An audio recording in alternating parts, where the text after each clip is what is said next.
सो भविष्यवाणी अलीशा जैसे नबी करते थे, मूसा जैसे नबी करते थे प्रोफेसीज, और उनकी प्रोफेसीज बहुत प्रभावित होती थी।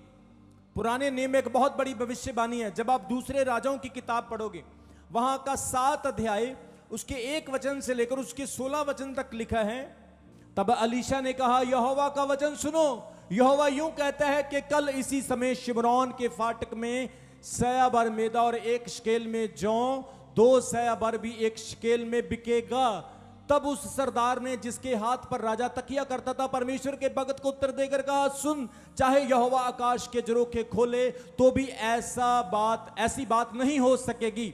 उसने कहा, सुन, तू यह अपनी आंखों से तो देखेगा, परंतु अन्न में से कुछ खाने ना पाएगा। सब बोले हालेलुया। अकाल पड़ा हुआ और प्रभु का दास क्या बोल रहा है कि एक बड़ा काम होगा, कल इसी समय यहां पर आटा भी बिकेगा, जौ भी बिकेगी। प्रभु के दास ने अकाल के समय में भविष्यवाणी कर दी, और राजा का एक कर्मचारी है जो राजा के बिल्कुल नजदीक रहता है, वो उसको मजाक करके क्या कहने लगा, ऐसा कभी नहीं हो सकता, इतना बड़ा अकाल है, लोगों के पास एक दाना तक नहीं है, और तू 100 बार मैदे की बात कर रहे है, तू 2 बार जौ की बात कर रहा है, ऐसा कैसे हो सकता है। कभी कभी हमारे जीवन में कुछ चीजें हमें इंपॉसिबल लगती है, लेकिन वो चीजें प्रभु के लिए इंपॉसिबल नहीं होती है। कई बार हमें अपनी लाइफ में लगता है, प्रभु ऐसे कैसे कर सकते हैं। अरे मेरा कैंसर तो बहुत बड़ा है, मेरी HIV की बीमारी तो बहुत बड़ी है, मेरे ऊपर तो 18 लाख का कर्ज चढ़ा हुआ है। पिछले संडे आपने देखा, एक भाई गवाही देने के लिए आया, उसने क्या गवाही दी, उसके बच्चे का कैंसर भी प्रभु ने ठीक किया और उसका 18 लाख रुपए का कर्ज भी उतर गया। ताली बजाओ मेरे प्रभु के लिए। कई बार कुछ चीजें हमें भी अपने जीवन में मुश्किल लगती है।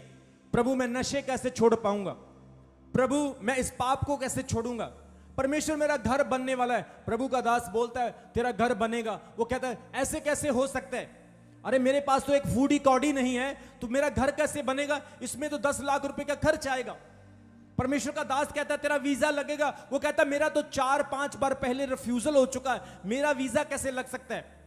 कोई बहन को प्रभु का दास बोलता है तेरे बेबी ब्लेसिंग 100% परमेश्वर तुझे देगा, प्रभु तुझे पक्की बेबी ब्लेसिंग देगा। और कई बहनें सोचती मेरा IVF हो चुका है, अब IVF भी फेल हो गया, मेरी बच्चेदानी बड़ी कमजोर है, उसके अंदर रसोलियां हैं, सिस्ट हैं, बहुत तरह तरह की समस्याएं, मेरे बेबी कैसे हो सकता है।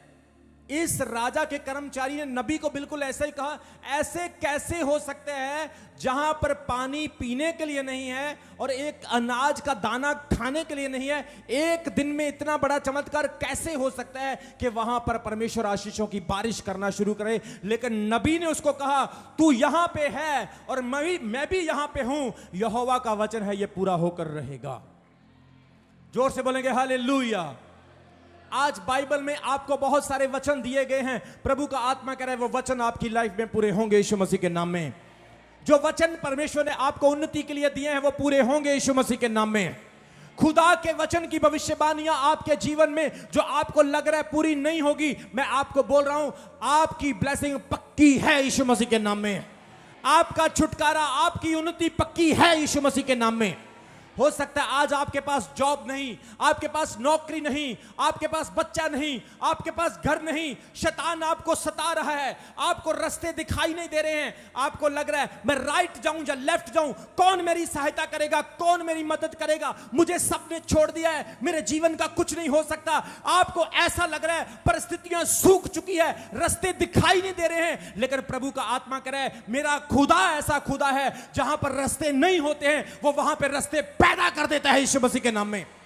मेरा परमेश्वर ऐसा परमेश्वर है जहां पे लोग सोचते नहीं वो सोच को पैदा कर देता है, वो सूखी जगहों से जल की धाराएं बहा देता है, वो लाल समंदर को 2 हिस्सों में बांट देता है, वो शद्रक मेशक अबेदनगो को जलती हुई आग से निकाल लेता है, वो विधवा के घर में आशीष की बारिश कर देता है, वो बच्चों को पैदा कर सकता है, वो बूढ़ों को अनाज आशीष दे सकता है। आज खुदावंद कह रहा है आपकी लाइफ में अगर इस तरह की सिचुएशन है, प्रभु का आत्मा कह रहा है बड़ा काम होगा यीशु मसीह के नाम में। मैं आपको बोल रहा हूं बड़ा काम होगा यीशु मसीह के नाम में। लोग आपको कुछ भी बोलें, दुनिया आपको कुछ भी बोले, लेकिन मेरा खुदा करेगा करेगा करेगा और करेगा यीशु मसीह के नाम में। लोग कहते हैं जॉब नहीं है, अनएम्प्लॉयमेंट है। मैं आपको बोल रहा हूं, अगर विधवा के तोड़े से, अगर विधवा के मटके से आटा खत्म नहीं हो सकता है, उसकी कुप्पी से तेल खत्म नहीं हो सकता है, लोगों के पास नौकरी हो या ना हो, लोगों के पास जॉब हो या ना हो, पैसा हो या ना हो, काम हो या ना हो, लेकिन शेरों के बच्चे भूखे मर जाएंगे, प्रभु के लोगों को घटी नहीं होगी यीशु मसीह के नाम में। आप खुदा के लोग हैं, आमीन पड़ा तो ब्लेसिंग आपकी है। आप प्रभु के लोग हैं, आमीन पड़ा तो शैतान भाग रहा है। आप प्रभु के चुने हुए हैं, आमीन पड़ा तो बरकतें आ रही है यीशु मसीह के नाम में। नबी ने क्या कहा? ऐसा होगा। उसने कहा ऐसा कैसे हो सकता है? यहां पे लोगों के पास खाने के लिए अनाज नहीं, खाने के लिए लोगों के पास एक दाना नहीं।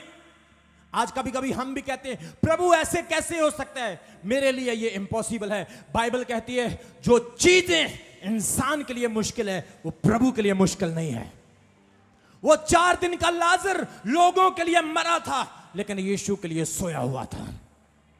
वो यारस की बेटी लोगों के लिए मरी हुई थी, लेकिन यीशु मसीह के लिए सोई हुई थी। आज आपकी बरकतें, आज आपके काम, आपके बिजनेस, आपका भविष्य खतरे में हो सकता है। आपको रास्ते दिखाई नहीं दे रहे, प्रभु मेरी प्रमोशन कब होगी, प्रभु मैं इतनी मेहनत करके खा रहा हूं, कमा रहा हूं, मेरे बच्चों का क्या होगा। परमेश्वर का आत्मा कह रहा है बेटा भरोसा रख, तेरा खुदा तेरे लिए बड़े काम करेगा। जो अपनी कश्तियों को यीशु के सहारे छोड़ दिया करते हैं, खुद तूफान भी उन कश्तियों को किनारे छोड़ दिया करते हैं। जिन्होंने अपना सहारा प्रभु पर रखा है, प्रभु का आत्मा कह रहा है मैं उनको बचाने के लिए आ रहा हूं, मैं उनकी सहायता करने के लिए आ रहा हूं। कलीसिया अगले 6 महीने आपके लिए ब्लेस्ड होने वाले हैं। ये 2024 आपकी उन्नति के लिए होने वाला है, आपकी उन्नति के लिए होने वाला है, आपके बच्चों की तरक्की के लिए होने वाला है, आपकी फाइनेंशियल ब्लेसिंग के लिए आने वाला है, आपके छुटकारे के लिए आने वाला है। ये प्रभु के दास के भविष्यवाणी के वचन है, ये पूरे होंगे यीशु मसीह के नाम में। जो चीजें आज मुश्किल लग रही वो आसान होंगी यीशु मसीह के नाम में। जो चीजें आज कठिन लग रही है वो सरल होंगी यीशु मसीह के नाम में। अपने हाथों को उठाओ और बोले मैं रिसीव करता हूं, मैं रिसीव करता हूं। परमेश्वर का आत्मा कह रहा है आपके लिए बड़ा काम होने जा रहा है यीशु मसीह के नाम में। उस कर्मचारी ने परमेश्वर के नबी को मजाक किया, ऐसा कैसे हो सकता। आज भी कई लोग प्रभु के लोगों को मजाक करते हैं। वो कहते हैं ऐसा कैसे हो सकता है, रोगी कैसे चंगे हो सकते हैं, चर्च में चमत्कार कैसे हो सकता है। अरे भाई तुम्हारे नहीं हो सकता तो इसका मतलब ये नहीं हमारे नहीं हो सकता। तुम्हारे नहीं होता लेकिन हमारे तो होता है। जोर से बोलेंगे हालेलुया। तुम अपने खुदा पे विश्वास करते हो कि वो चमत्कार नहीं कर सकता, लेकिन हम अपने खुदा पर विश्वास करते हैं कि वो चमत्कार करने की कुव्वत रखता है। जोर से बोलेंगे हालेलुया। कई बार हमारे मन में भी उस राजा के कर्मचारी की तरह विचार आ जाते हैं, प्रभु मेरी पत्नी बहुत बीमार है, ये कभी चल नहीं सकती, ऐसे कैसे। पीजीआई डॉक्टर ने जवाब दे दिया, बड़े बड़े डॉक्टर्स ने तो इनकार कर दिया, इतना बड़ा काम यीशु कैसे कर सकता है। और यीशु क्या कहता है, बेटा बिल्कुल सही बोल रहा है तू, जैसा तेरा विश्वास है मैं वैसा ही करूंगा। अगर तेरा विश्वास है कि तू चंगा नहीं हो सकता तो मैं तुझे चंगा नहीं कर सकता। अगर तेरा विश्वास है कि मैं तुझे चंगा कर सकता हूं, तुझे ऊंचा उठा सकता हूं, तुम्हें यूसुफ की तरह चमका सकता हूं, तो मैं ये कर सकता हूं। जोर से बोलेंगे हालेलुया। आज जितने नौजवान यहां पे बैठे हैं, प्रभु का आत्मा कह रहा है आप शाइन होंगे यीशु मसीह के नाम में। आज जितने लोग यहां पे बैठे, मैं कमजोर हूं, मैं नादान हूं, मेरे अंदर शक्ति नहीं, मेरे अंदर बुद्धि नहीं, मैं पढ़ा लिखा नहीं हूं, मेरे प्रियो मेरा परमेश्वर ऐसा परमेश्वर है जो फकीरों को राजा बना देता है और राजाओं को फकीर बना देता है। मेरा परमेश्वर ऐसा परमेश्वर है जो यूसुफ जैसों को उठाता है और मिस्र का राजा बना देता है। आज जितने लोग यहां पे बैठे हैं, आप किसी ऐसे स्थान पर नहीं आए जहां पर गालियां निकाली जा रही है, सिगरेट पी जा रही है, शराब पी जा रही है, नशा किया जा रहा है। आप ऐसी पवित्र जगह पर बैठे हैं जहां पर परमेश्वर के पवित्र दास 24-24 घंटे आपके लिए प्रार्थना कर रहे हैं। और प्रभु का आत्मा कह रहा है आपके लिए वो दिन आने जा रहा है जब आपके विरोधी शर्मिंदे होंगे यीशु मसीह के नाम में। आपके लिए ऐसा दिन आने जा रहा है, आपके विरोधी देखेंगे आपकी बरकतों को यीशु मसीह के नाम में। प्रभु का आत्मा कह रहे हैं कभी अपने दुश्मनों को ऐसा नहीं बोलना, कि तूने मेरा विरोध किया। उसको बोलना थैंक यू भाई, तूने मेरा विरोध किया। अगर तू मेरा विरोध नहीं करता तो मैं यीशु पर विश्वास भी नहीं करता।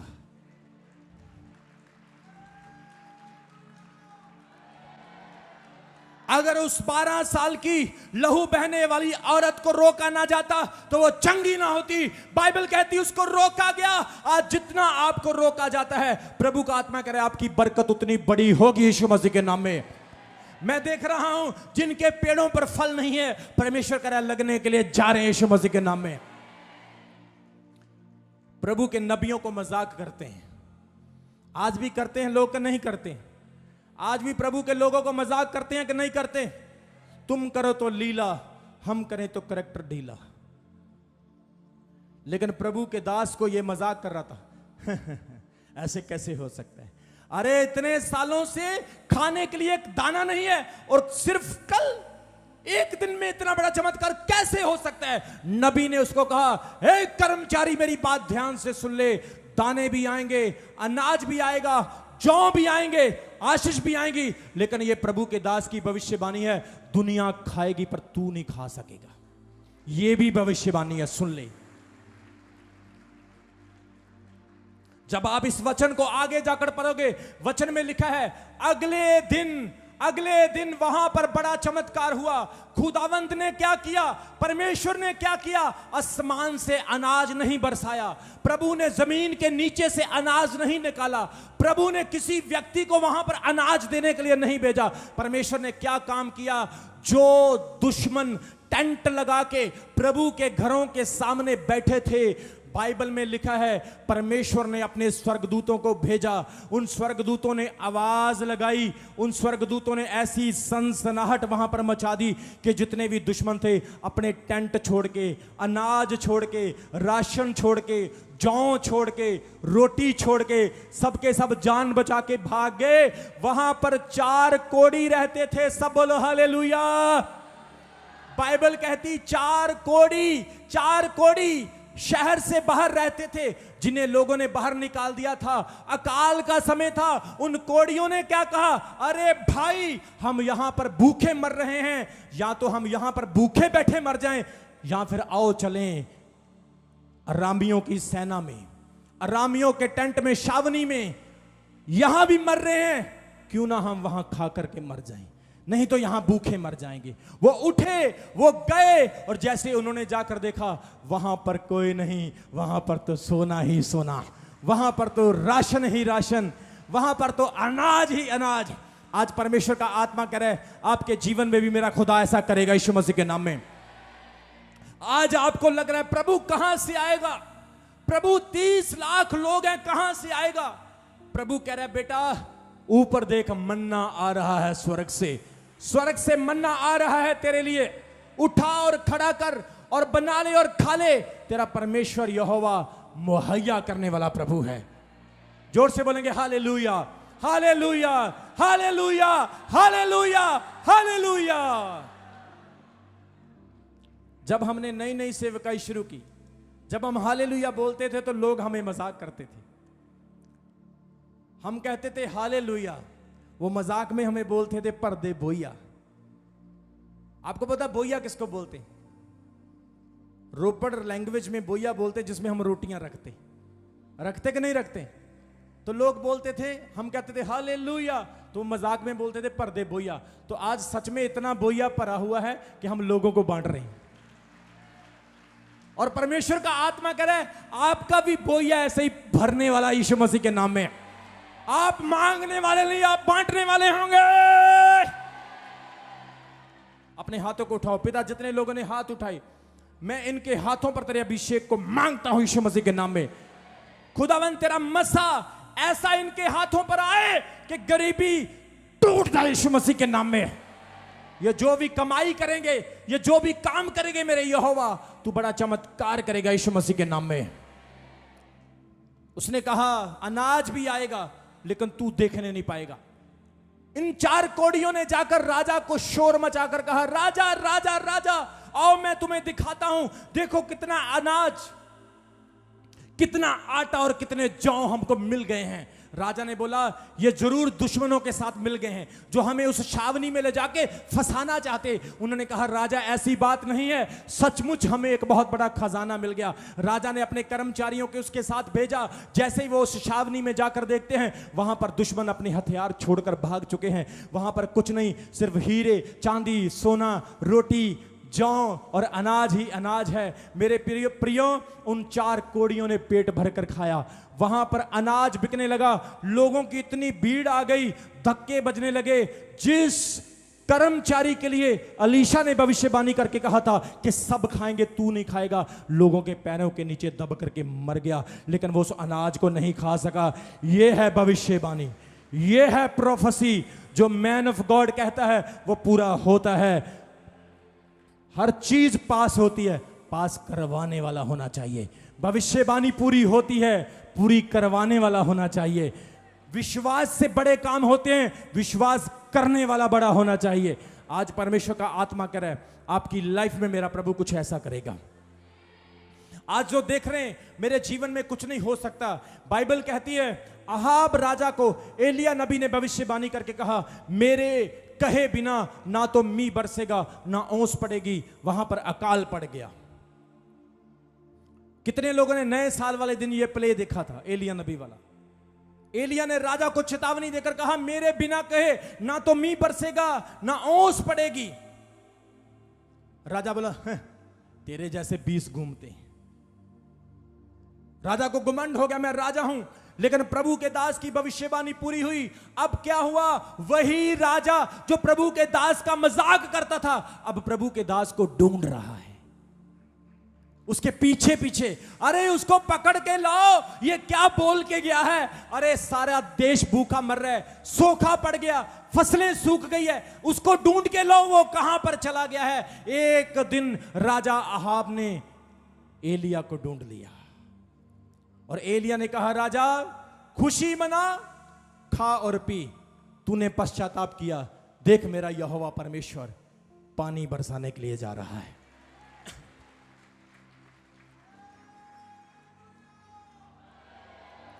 उसने कहा अपने रथ के ऊपर बैठ और जल्दी से निकल जा क्योंकि बहुत तेज बारिश आने वाली। राजा ने ऐसे ऐसे देखा, अरे ये नबी क्या बोल रहा है, कोई बादल नहीं दिखाई दे रहे, पूरा दिन पूरा मौसम तो साफ है, कहीं पे बारिश तो दिखाई नहीं दे रही है। उसने कहा रथ जोत ले और चला जा, मैंने तुझे बोल दिया बारिश होने वाली है। उसने अपने चेले को बोला जा देख। उसने देखा कि एक बारिश का हाथ बना हुआ है। आज परमेश्वर का आत्मा कह रहा है आपके लिए भी एक चिन्ह परमेश्वर देने जा रहा है। आपकी बरकतों का चिन्ह आपके लिए आ रहा है, आपके छुटकारे का चिन्ह आपके लिए आ रहा है। वो छोटा सा हाथ एक बड़ा बादल बनेगा यीशु मसीह के नाम में। वो छोटा सा हाथ जो कुछ नहीं लग रहा है, प्रभु का आत्मा कह रहा है ये प्रभु के दास की भविष्यवाणी है, आपके जीवन में बड़ा बादल बनेगा यीशु मसीह के नाम में। परमेश्वर के दास ने बोला और बारिश ही बारिश हो गई। हमारा परमेश्वर भी भविष्यवाणी करता है। परमेश्वर ने अब्राहम से भविष्यवाणी करके क्या कहा था, तेरी प्रजा किसी पराये देश में 400 साल तक गुलाम होकर रह जाएगी। परमेश्वर ने अब्राहम को कहा और वो वचन पूरा हुआ। 70 लोग यकूब के साथ वहां पर गए थे, 70 लोग यूसुफ के साथ, यूसुफ वहां पर गया, उसके आगे घराना, 70 लोग, उसके भाई, उसका पिता, सब वहां पर पहुंचे। 70 लोगों से मिस्र में सिर्फ अनाज लेने गए थे। 400 साल तक गुलाम रहे और लगभग 30 लाख लोग बन गए। कितने जनों को समझ आ रही है? परमेश्वर की भविष्यवाणी पूरी हो गई, खुदा की प्रोफेसी पूरी होगी। उसने अब्राहम को क्या बोला, तेरी प्रजा गुलाम होगी, हो गई गुलाम। और फिर छुड़ाने वाला कौन था? मूसा। अब्राहम को भविष्यवाणी दी कि वो गुलाम होंगे, मूसा को खुदा ने खड़ा किया कि तू छुड़ा के उनको लेके आएगा। आज परमेश्वर भविष्यवाणियों को पूरा करने वाला खुदा है। वो खुद भी भविष्यवाणी करता है, हमारा यीशु मसीह भी भविष्यवाणी करता है। यीशु मसीह ने अपने मरने की भविष्यवाणी की, सब बोले हालेलुया। यीशु मसीह ने अपने मरने की भविष्यवाणी की, उसने अपने दफनाए जाने की भविष्यवाणी की, और उसने अपने तीसरे दिन जिंदा होने की भविष्यवाणी भी की। यीशु ने क्या कहा? मनुष्य का पुत्र पापियों के हाथ में फड़ाया जाएगा, पकड़वाया जाएगा, मारा जाएगा और तीसरे दिन फिर जिंदा हो जाएगा। बाइबल कहती यीशु मसीह पकड़वाया गया, यीशु मसीह मारा गया और यीशु की भविष्यवाणी पूरी हो गई, उसने जिंदा होकर भी दिखा दिया। सब बोलेंगे हालेलुया। यीशु मसीह ने पतरस के लिए भविष्यवाणी की और उसको कहा, आज रात मुर्गे के बांग देने से पहले तू 3 बार मेरा इनकार करेगा। यीशु मसीह की भविष्यवाणी पूरी हुई। पतरस ने 3 बार यीशु मसीह का इनकार किया। और यीशु मसीह की सबसे बड़ी भविष्यवाणी, उसने कहा, मैं जाता हूं और तुम्हारे लिए जगह तैयार करता हूं, मैं आऊंगा और फिर तुम्हें अपने साथ भी लेकर जाऊंगा। और यह भविष्यवाणी भी पूरी होगी, यह प्रोफेसी भी पूरी होगी। सब बोले हालेलुया, सब बोले हालेलुया। आज जितने लोग परेशान हैं, दुखी हैं, परमेश्वर के आत्मा ने जो आपको बोला है, अड़े रहें और खड़े रहें, डटे रहें और हटे ना। परमेश्वर का आत्मा कह रहा है, शैतान चाहता है कि आप हट जाएं, शैतान चाहता है कि आप प्रभु से दूर हो जाएं। वो आपके मन में विचार पैदा करेगा, आपके मन में वो भावनाएं पैदा करेगा, आपके मन में ऐसी बातें लेके आएगा, अरे तू चर्च क्यों जाता है, तूने चर्च जाके क्या करना है, तेरे लिए परमेश्वर ने ऐसा नहीं किया, खुदा ने तुझे ये नहीं दिया, प्रभु ने तेरे लिए ऐसी ब्लेसिंग नहीं खोली, तू क्यों बार बार चर्च जाता है। शैतान आपके मन में बात करेगा। मेरे प्रियो, इसी तरह से शैतान ने यूसुफ के मन में भी बात की। जब उसके भाइयों ने उसको खड्डे में डाला, वो सोच रहा था, प्रभु मेरे साथ ये क्या हो रहा है। शैतान कह रहा था, तू अपने प्रभु को बुरा कह दे, क्योंकि तू तो खड्डे में चला गया। तूने तो सपना देखा था कि सूरज, चांद और तारे तेरे सामने झुकेंगे, लेकिन ये तो सब कुछ उल्टा हो रहा है। उसे मिस्र के हाथ में बेच दिया गया, उसके साथ उल्टा हो रहा था। पोतीफर की पत्नी ने उस पर इल्जाम लगा दिया और उसे जेल में डाल दिया, उसके लिए उल्टा हो रहा था। लेकिन जब आप खड्ड में जाते हैं, जब आप मिस्रियों के हाथ में बेचे जाते हैं, जब आप जेल में डाल दिए जाते हैं, जब आप पर दोष लगाए जाते हैं, वही टाइम होता है कि खुदा आपके जीवन में कुछ करने के लिए जा रहा है। जोर से बोलेंगे हालेलुया, हालेलुया, हालेलुया। बड़ा तो शैतान आपके पांव के नीचे है। जब आपके जीवन में ऐसा समय आता है, याद रखो, जिसकी प्रॉब्लम आज सबसे बड़ी है, परमेश्वर का आत्मा कह रहा है, उसकी ब्लेसिंग सबसे बड़ी होगी। स्ट्रेस किस व्यक्ति को होता है? स्ट्रेस किस व्यक्ति को होता है? स्ट्रेस उस व्यक्ति को होता है जो व्यक्ति काम करता है, जो मेहनत करता है, जिस पर बोझ है, जिसके जीवन में दर्शन है। स्ट्रेस उसको होता है। स्ट्रेस उसको नहीं होता जो खाता और बेड पर बैठकर वीडियो गेम खेलता है, उसको स्ट्रेस नहीं होता है। जो घर पर बैठकर टीवी देखता है, वेला रहता है, उसको स्ट्रेस नहीं होता। परमेश्वर का आत्मा करे, स्ट्रेस उसको होता है जो व्यक्ति काम करता है, जिसके जीवन में दर्शन है। आज प्रभु का आत्मा करे, जो लोग अपने जीवन में दर्शन लेकर स्ट्रेस ले रहे हैं, आपका स्ट्रेस रिलैक्स होगा यीशु मसीह के नाम में। सब बोले हालेलुया। जितनी परेशानियां आपने देखी है, मेरा खुदावंद कह रहा है, आप स्ट्रेस ले रहे हैं, जो लोग स्ट्रेस ले रहे हैं, आप खुदा के लिए ले रहे हैं, उसके काम के लिए ले रहे हैं। खड़े हो जाएं अपने स्थान पर। सबको जय मसीह की। मैं जतिन बब्बर और आप देख रहे हैं मसीह परिवार चैनल। जैसे कि आप सब जानते हैं कि मैं इस चैनल पे प्रभु के अलग अलग दासों की वीडियोस डालता हूं, तो अगर आपको हमारा चैनल अच्छा लगता है तो आप इस चैनल को ज़्यादा से ज़्यादा सब्सक्राइब जरूर करें, ताकि आप प्रभु के वचन को सुन सके। वीडियोस को ज़्यादा से ज़्यादा शेयर करें, ताकि जिन लोगों तक वचन नहीं पहुंचा उन तक भी वचन पहुंच सके। सबको जय मसीह की। एक बार मैं आपसे दोबारा कहूँगा कि इस चैनल को सब्सक्राइब जरूर करें और वीडियोस को ज़्यादा से ज़्यादा शेयर करें। जय मसीह की।